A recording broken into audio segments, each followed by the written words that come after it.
Son las 6:30 de la mañana. Conduces por una autopista que conoces de memoria. La misma curva, la misma salida, el mismo cartel verde que has visto 100 veces. Y de golpe, en menos de 1 kilómetro, el mundo desaparece. Primero se borran las montañas, luego los árboles del lateral, después el coche que iba 30 metros por delante de ti. Ese que llevabas siguiendo sin pensarlo, simplemente deja de existir.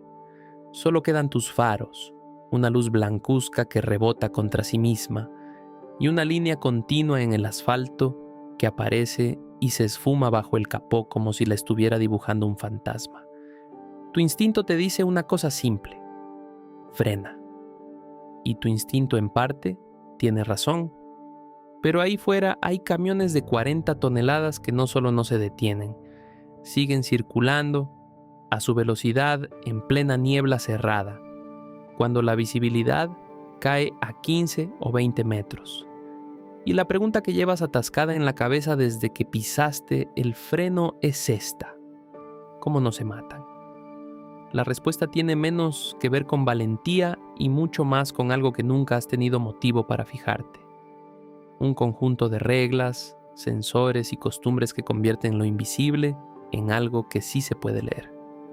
Bienvenido a Factor Oculto, donde tomamos las cosas que ves cada día y revelamos cómo funcionan realmente. Esto es lo que vamos a desmontar hoy. ¿Por qué la niebla mata más que la lluvia? ¿Por qué hay un truco con las luces que casi nadie usa bien? ¿Y por qué un buen camionero le tiene más respeto a la niebla que al hielo? ¿Crees que la niebla es solo lluvia que se quedó a medio camino? Y esa idea es exactamente la que mata. Con la lluvia, el cerebro tiene un manual entero. Ves el agua, sabes que el asfalto resbala, frenas con margen. Con la niebla no hay manual, porque el problema no es lo que hace el asfalto, es lo que deja de hacer tu ojo. La niebla son gotas de agua tan pequeñas que casi flotan en el aire, suspendidas en lugar de caer. Cuando la luz de tus faros las atraviesa, no pasa de largo, rebota en cada una de esas gotas microscópicas y vuelve hacia ti. El resultado es ese resplandor blanco que tanto detestas, una pared de luz que tú mismo estás creando con tus propios faros. Cuanto más fuerte alumbras, peor ves. Según los organismos de tráfico de España, México y buena parte de Latinoamérica, la niebla densa reduce la visibilidad a menos de 100 metros. Y en los casos más severos, a menos de 50. Compáralo con un día despejado, donde distingues algo a 500 metros sin esfuerzo. No es perder un 30% de tu rango visual, es perder de golpe entre el 80 y el 90%. Y aquí está el primer dato que cambia el cálculo entero. Las estadísticas de seguridad vial coinciden en algo incómodo. Los accidentes en niebla son menos frecuentes que los de lluvia, pero tienen una letalidad muchísimo mayor. La razón no es la niebla en sí, es que casi nadie ajusta de verdad su velocidad a lo que ve, solo a lo que cree que ve. 15 metros suena a poco, pero hace falta una cuenta muy concreta para entender por qué ese número decide quién llega y quién no. Un camión cargado, a 100 kilómetros por hora, necesita entre 70 y 100 metros para detenerse del todo desde que el conductor pisa el freno, contando el tiempo de reacción y la distancia física de frenado de 40 toneladas. Ahora coloca ese número junto al otro. Si la niebla reduce tu visibilidad a 15 o 20 metros, estás viendo un obstáculo 5 veces más tarde de lo que necesitas para frenar a tiempo. El camión no frena mal. El conductor ya perdió la partida antes de pisar el pedal. Por eso, la normativa de tráfico en casi todo el mundo hispanohablante obliga en niebla densa a circular a velocidades que muchos consideran ridículamente bajas. Entre 40 y 60 kilómetros por hora en autopista, a veces menos. No es una sugerencia de prudencia. Es la única velocidad a la que la distancia de frenado vuelve a encajar dentro de lo que el ojo humano alcanza a ver. Piénsalo como conducir con los ojos cerrados medio segundo cada vez que parpadeas. Solo que aquí, el parpadeo dura todo el trayecto. La mayoría de la gente, al entrar en niebla, hace justo lo contrario de lo que debería. Sube las luces, le parece lógico. si no ves nada, alumbra más fuerte. Y ese gesto tan natural es el que peor le hace a su propia visión. Las luces largas proyectan el haz lejos y hacia arriba. En niebla, ese haz choca contra millones de gotas suspendidas a poca altura y rebota directo hacia los ojos del conductor, como apuntar una linterna contra una pared de humo blanco. Las luces cortas, en cambio, apuntan hacia abajo y a corta distancia. Iluminan justo la franja de asfalto que tienes delante, sin ese rebote masivo. Contraintuitivo, pero en niebla, menos alcance significa más visión real. Los manuales de los fabricantes de camiones y la normativa de toda Iberoamérica son explícitos. Luces de cruce siempre encendidas, largas jamás. Y luego está esa luz baja y amarillenta que casi nadie entiende del todo. La antiniebla. Se monta deliberadamente muy abajo porque la niebla suele ser menos densa en los primeros 30 o 40 centímetros sobre el asfalto, donde el roce de los neumáticos remueve un poco el aire. Un haz pegado a esa franja atraviesa menos gotas y rebota menos luz. La trasera hace un trabajo distinto y, según muchos camioneros veteranos, todavía más importante. No es para que tú veas, es para que te vean a ti. En niebla cerrada, el primer indicio de un camión delante no es su silueta, sigue siendo invisible. Es ese punto rojo y constante que aparece de golpe en la pared blanca, igual que un faro marítimo que no ilumina el barco entero, solo marca con certeza dónde está el peligro. El parabrisas de un camión moderno esconde algo que tu coche probablemente no tiene. Muchos camiones de fabricación europea reciente integran sensores de visibilidad y de lluvia que no solo activan el limpiaparabrisas. En los modelos más equipados, ese mismo sistema ayuda a regular la intensidad de las luces y en algunos casos vuelve más conservador el control de velocidad cuando detecta poca visibilidad. Pero el dato que de verdad sorprende no es la tecnología, es el procedimiento humano que la acompaña. Las grandes empresas de transporte, en España, México y buena parte de Sudamérica, exigen a sus conductores protocolos específicos en niebla. Reducción de velocidad obligatoria, por debajo de cierto umbral, antiniebla encendidas, y en los casos extremos, la orden de detenerse por completo en un área de servicio, nunca en el arcén. No es una sugerencia que cada conductor interpreta a su manera. Es una norma de empresa con consecuencias laborales si se incumple, parecida al protocolo de un piloto antes de aterrizar con niebla. Hay condiciones mínimas y si no se cumplen, no se avanza. Frenar parece lo lógico, y lo es, pero la velocidad exacta a la que bajan no la decide el miedo. La decide un cálculo que cualquier conductor profesional lleva interiorizado casi sin pensar. La regla que se enseña en la formación de transporte profesional en gran parte de Iberoamérica es sencilla de enunciar y brutal de aplicar. Tu velocidad debe permitirte detenerte por completo dentro de la distancia que realmente puedes ver. Si la niebla te deja ver 30 metros, tu velocidad tiene que ser la que frena en 30 metros, ni uno más. Eso explica por qué, en niebla muy densa, no es raro ver camiones a 20 o 25 kilómetros por hora en plena autopista.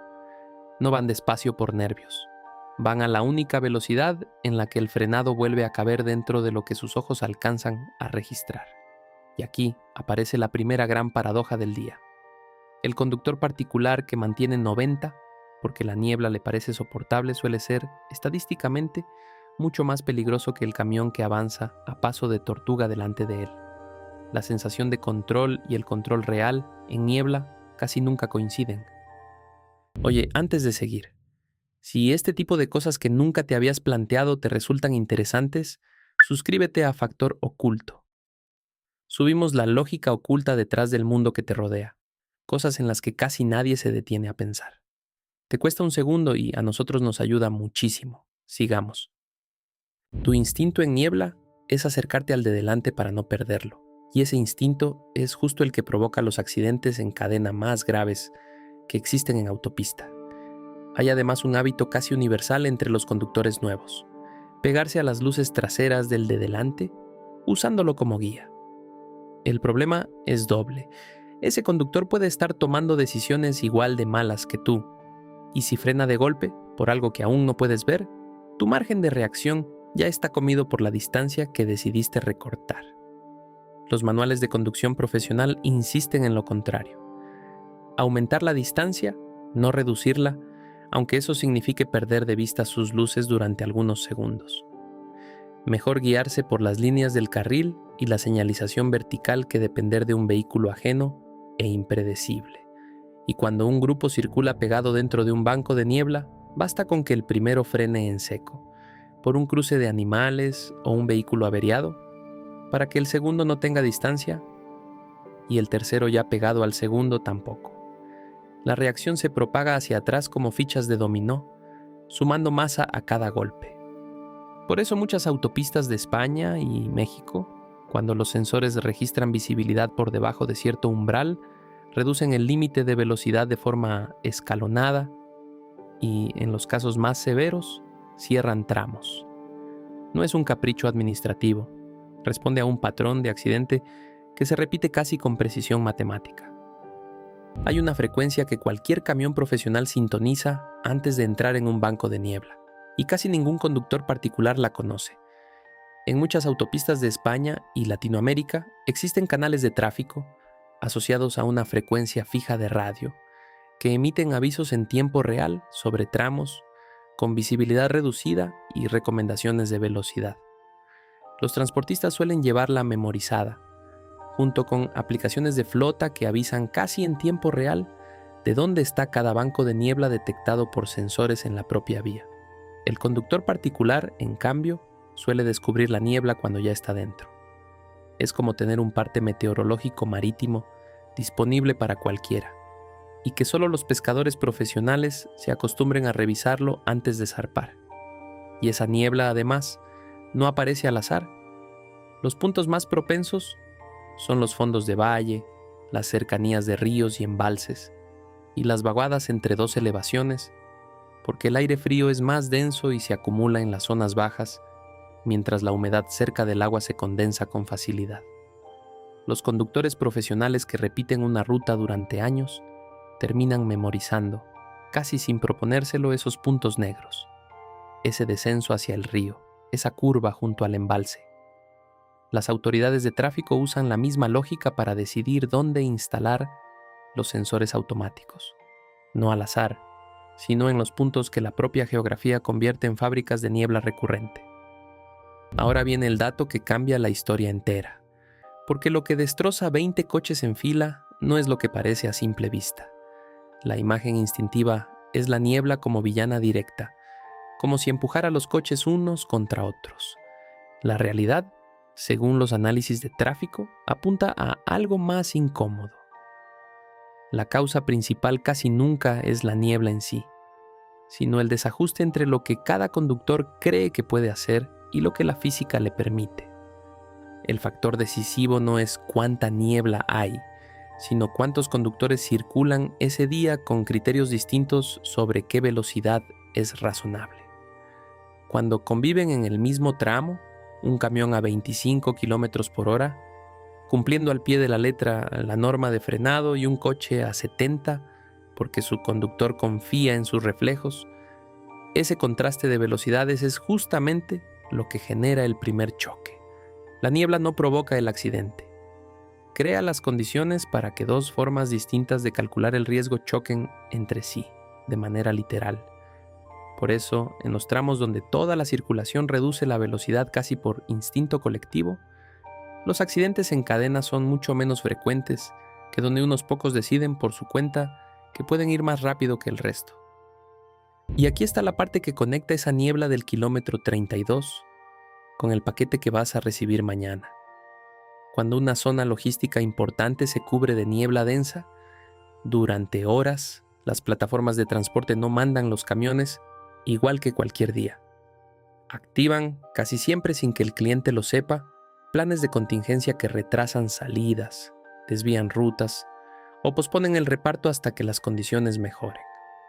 Ese pedido que esperabas a las 9 y llegó a media tarde probablemente no se perdió ni se gestionó mal.